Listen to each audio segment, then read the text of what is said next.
everybody. It is Friday, March 23rd, and you're riding with me on my morning drive. For the next 20 to 30 minutes, we'll be talking politics, and it's a fired up Friday, and you know there's a lot to be fired up about now.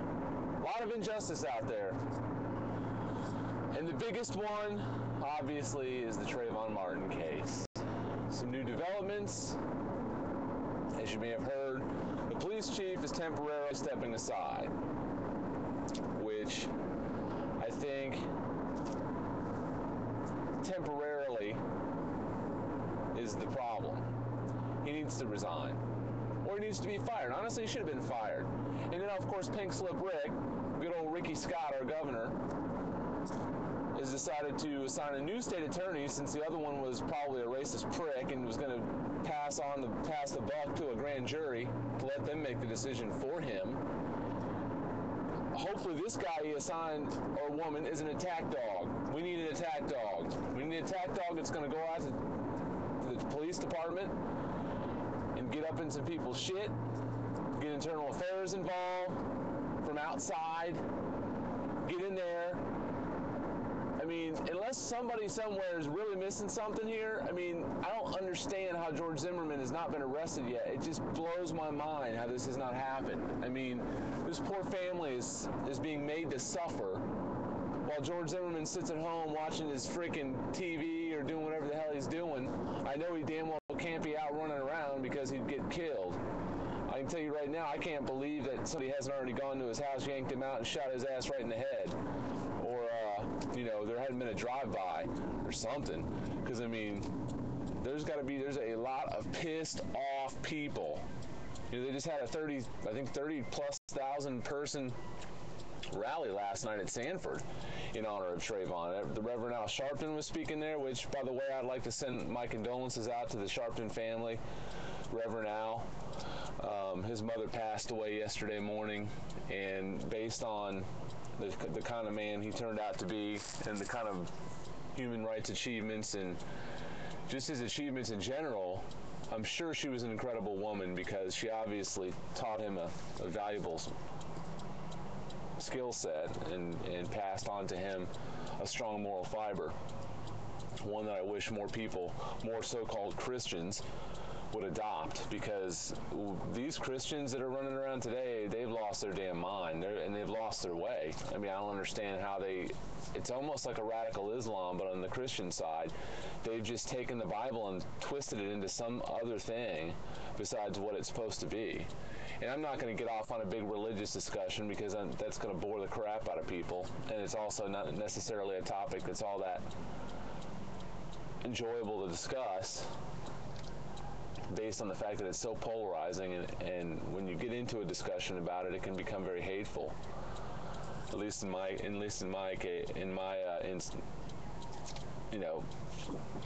I'm not gonna sugarcoat anything. So anyway, enough of that. But I mean, we've got all these tying into religion in a roundabout type of way. We've got these state legislators that seem to want to tell women what to do with their bodies, and of course you go around screaming that abortion's murder and this and that, and that may very well be. I mean, especially in the eyes of the Lord, and if so, that's fine. I mean, I understand that, but the fact of the matter is abortion is legal. It hasn't been outlawed. According to the letter of the law, it's not a crime to have an abortion. Of course, there's lots of people that are constantly working to see that change, so they want to overturn Roe v. Wade. But as of right now, it's not a crime. But in Arizona, there's a woman legislator who's wanting to introduce legislation that would require a woman have to attend someone else's abortion procedure and watch before having her own abortion. I mean, this shit is just, you can't make this stuff up, man. I mean, this is just amazing that people are going to get this crazy. You know, I'm sorry, but whenever it becomes a crime, then at that point, the law will take care of it. But for the time being, it's legal. So get over yourself. It's just the way it is. If that's what, if you don't like, I'm going to turn it around on these assholes that keep telling me to leave the country if I don't like it. Because that's intolerance. That's bullshit. That's saying, you don't share my viewpoint, screw you, get out of the country. And that's just not the way America's supposed to work. But in this particular case, if you don't like the way the laws are and you don't like the way society is, then I think you need to go move to some Christian utopian society where people can shoot people at will and not have to account for it. Because that Trayvon Martin case is absolutely a direct result of NRA lobbying. And of course, Jeb Bush got right down on his knees, or bent over, whatever the hell you want to call it, because they all got gay tendencies on the right anyway, and took it and basically went along with it, signed the law, the Castle Doctrine, stand your ground. And of course, on Dan Rather Reports on our Facebook page, which if you go to our website, shredoftruth.com, and you click on the little Facebook symbol, it'll take you to our Facebook page, and on there I've got a link to the Dan Rather Report story about the Castle Doctrine, and it's basically the same thing. The Castle Doctrine stand your ground law is part of the same, it's all the same thing. It's inside those laws, the stand your ground.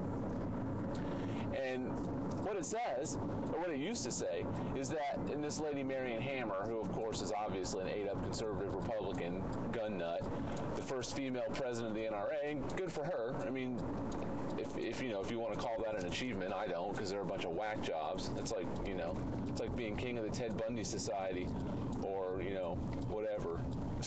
I mean, it's just stupid. I mean, the NRA are a bunch of whack jobs.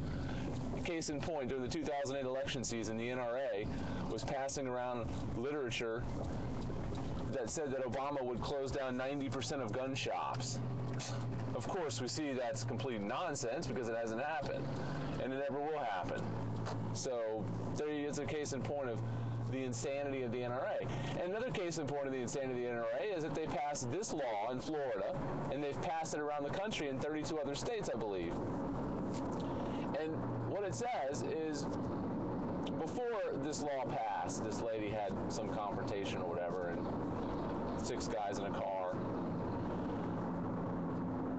confronted her, drove up in their car in a parking garage and were threatening her with a bottle, saying they were going to do this to her and that to her. Well, she stepped behind a column, pulled out a gun, and they said, "Bitch, got a gun!" And they got the hell out of there.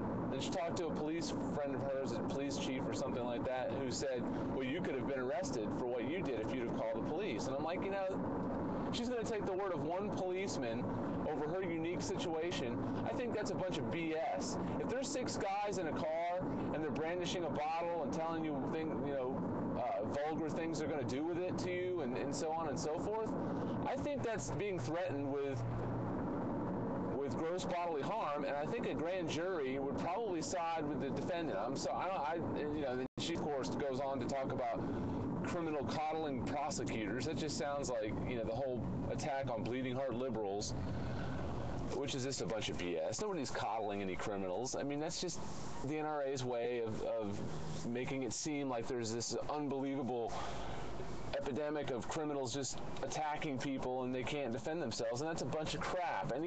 Self-defense laws have always been there, they always will be, and they work. So there's really no need to introduce this law, and what this new law says, and the reason why Trayvon Martin's killer, George Zimmerman, has not been arrested yet, and may not be arrested, appallingly, is because this law says that if you feel threatened in any way of bodily harm, that you are allowed to shoot someone. You're allowed to respond with deadly force. Actually, I don't think you have to shoot somebody. You can use any kind of a weapon or your hands. And you can kill that person. And law enforcement basically cannot question whether or not you legitimately felt threatened. It doesn't matter if your fear was completely irrational, unfounded, or fabricated in the case of George Zimmerman. And then you wonder why it's a fired up Friday. Because this law is bullshit. It's an abomination. It needs to be repealed. And I cannot believe we ever even passed it. I mean, you had to have known it was going to result in abuses. They're saying so far there's been 93 cases where it's been invoked since it was signed into law in 2005, 65 of which have resulted in death. I mean, come on, people.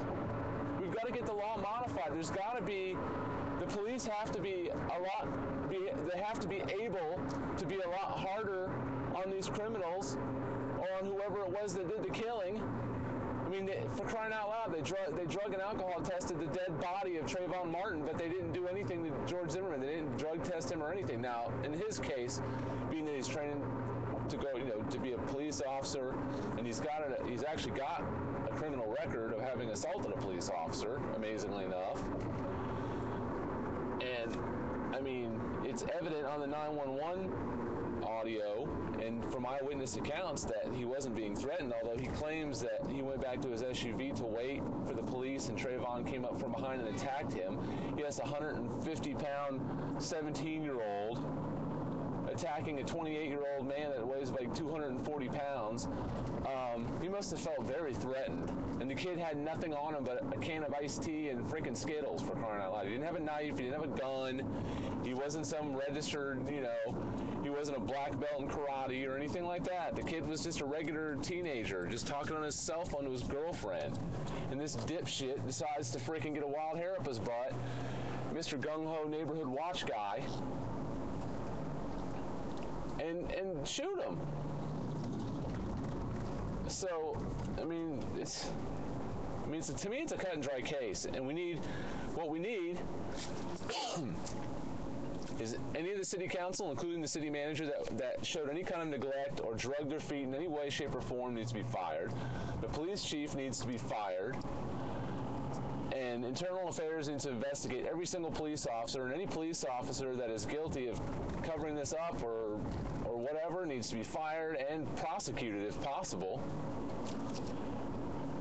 And George Zimmerman needs to be arrested and convicted of first-degree premeditated murder because, as Mike Papantonio said, premeditation can occur within 3 to 5 minutes of the crime. So we know that George Zimmerman was stalking Trayvon Martin for more than 3 to 5 minutes. So, I'm sorry, but this is a cut and dry deal. And my condolences once again, and our prayers go out to the Trayvon Martin family. We're with you in solidarity. We can't be there. We've signed petitions. We've been keeping very close track of this case. I've posted this video, this 9.5-minute excerpt from the Dan Rather Report show about the Castle Doctrine, just to give it so that everyone knows what this law entails. I don't think a lot of people realize exactly what all is involved with this law and why it is. Honestly, it's not surprising if you watch that video that George Zimmerman wasn't arrested and may not be arrested unless lawmakers like Rick Scott's dumbass, who's obviously a freaking corporate shill. The NRA is definitely, he's in their back pocket, I'm sure, Mr. Sellout. So good luck getting that law overturned or even modified. But that's what needs to happen. And somebody's got to step in. The Obama administration, why didn't the Obama administration call Trayvon's parents like they did, like he did Sandra Fluke? Sandra Fluke, yeah, she was attacked and everything else, and I agree with him calling her. That was nice to show support, but shit, why isn't he calling the Trayvon Martin family? He should be calling the Trayvon Martin family and offering his condolences and saying that they'll do everything they can possible to try to see that justice is served. That would be the right thing to do. If it was me, I would think if you're going to do that, you're going to call Sandra Fluke from just being attacked, being called a couple of names. I think the injustices that's been perpetrated against Trayvon Martin are far, far more horrific than that. And I'm not trying to be sexist or anything like that, so don't be emailing me or messaging me and getting all over me for that. That's not my intention. I'm wholeheartedly in agreement with getting Rush Limbaugh's punk ass off the air and making him pay for, what he did. But on the other hand, like I say, Trayvon Martin, that poor kid, he's just walking along minding his own business, even if for some reason he was casing a car or casing a house, he had nothing on him.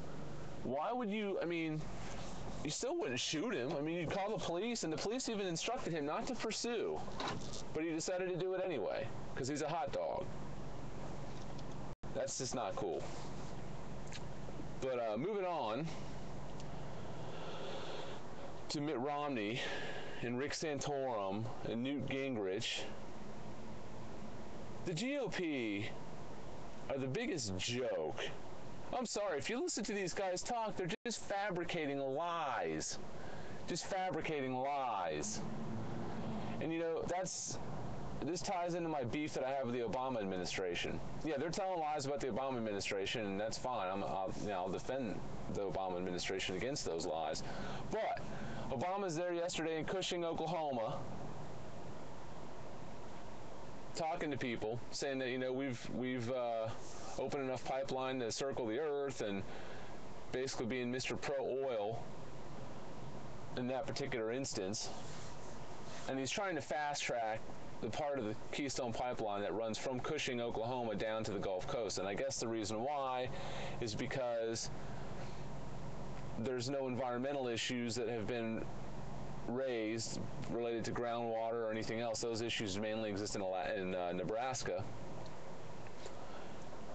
But the southern part, Cushing, I guess, is the epicenter of oil country. If you look at the map, the color-coded map of where all the oil is, it's clustered right in that area. And I guess what the premise is we open that pipeline and we can greatly expand our capacity to transport the product from there to the refineries in the Gulf Coast. And that's fine, as long as it's absolutely safe. I understand that. I mean, not unrealistic. I know we have to maintain oil drilling and this and that, but I mean, it's almost like he's responding to Republican attacks by saying that, you know, okay, we're going to try to fast track this part of the pipeline. I don't understand the whole idea behind doing that, but I mean, he's got his reasons. I have issue with it because I think he needs to stay on the alternative energy message, the green energy message, and not necessarily focus on oil so much, because the majority of the country wants alternative energies. They want that to be part of our portfolio, and unlike the Republican Party, who wants to keep us in the olden days, and they want to actually, in the new Paul Ryan budget, they actually want to reduce funding by $3 billion for renewables, and they want to maintain the $4 billion oil subsidy, which the whole Paul Ryan budget is a complete injustice in and of itself. And some of these idiots that are calling him courageous and a hero and so on and so forth, they really need to go look at what all his budget cuts. I mean, I don't understand how I just can't for the life of me comprehend how you can be for that budget unless you're somebody that, you know, makes in the millions or billions of dollars, because the average tax cut for the top 1%, I believe, or for corporations and the ultra wealthy, is $187,000. Now, the median income in this country is $49,000 and change. You're going to tell me, roughly rounded up to 50, that over 3 times the average national salary is what some rich guy or person is going to receive back in a tax cut every year. Huh? What is wrong with this picture? Mr. Reverse Robin Hood has engineered this budget so that it completely guts everything for the middle and working class of this country and asks more from them. Takes 28 years to balance the budget and gives the top 1 or 2% windfall tax cuts every year. I mean, it's beyond comprehension, and I don't get how people say that, you know, we're making the hard choices that the Democrats aren't making. Well, the Democrats and the Progressive Caucus came up with a budget, and you could you go out there and look for it. I'll try to post something on the page or on the Facebook page or something, or Twitter, or, you know, send something out somehow about this. But the Progressive Caucus came up with a budget that balances the budget in 10 years. It increases taxes on the wealthy to pay for all the things that we have, like full funding of Medicare, Social Security, which, by the way, hasn't added a penny to the deficit and has a $2.5 trillion surplus in the trust fund right now. And does all the things to take care of the people that need help, not the people that don't need help. I mean, the Paul Ryan budget is a complete misdiagnosis of what's wrong and how to fix it. I mean, if the Paul Ryan budget was actually serious about balancing its budget, it wouldn't be increasing military spending, because we don't need to. We already have our military budget is larger than the next 17 countries combined. It wouldn't be giving $3.8 trillion to the top income bracket in tax cuts, which, as we see, don't create jobs, and they keep furthering this myth that they do. I mean, I don't understand how much more evidence people need that these economic policies are a complete and miserable failure. But for some reason, people still keep wanting to vote for them. And it basically comes down to the Obama derangement syndrome, an irrational hatred of President Obama, or some red herring issue like abortion or gay marriage or prayer in school or some shit like that. You know, that's what it basically was boiling down to right now. And I think the stakes are way too high in this country for us to be that way. And it's just very unfortunate. But hopefully we take back the House, we increase our Senate majority, and we reelect President Obama, and in his second term hold him to a progressive agenda, and we could really get some stuff done in this country. We could really get a lot done, and I'd be extremely excited if that were the case, because then all we'd have to be worrying about working toward is obviously the 2 years away would be the 2014 election, so we have to be cognizant of that. But for those 2 years, we can really focus on holding their feet to the fire in terms of enacting a progressive agenda. And that's what it's all about. We need a progressive New Deal type agenda. So get on our website, shredoftruth.com, and feel free to shoot me an email at mymorningdrive@shredoftruth.com with any topics or suggestions or comments that you might have, or any news-worthy links or stories or whatever. And I'm always looking for contributors, so if you're interested in being a featured blogger on the site, submit some of your work to me and I'll be more than happy to review it, and maybe we'll get it on there. Alrighty, I'm out of here on a fired up Friday. This is John. You've been listening to My Morning Drive on Friday, March 23rd. I'm out of here.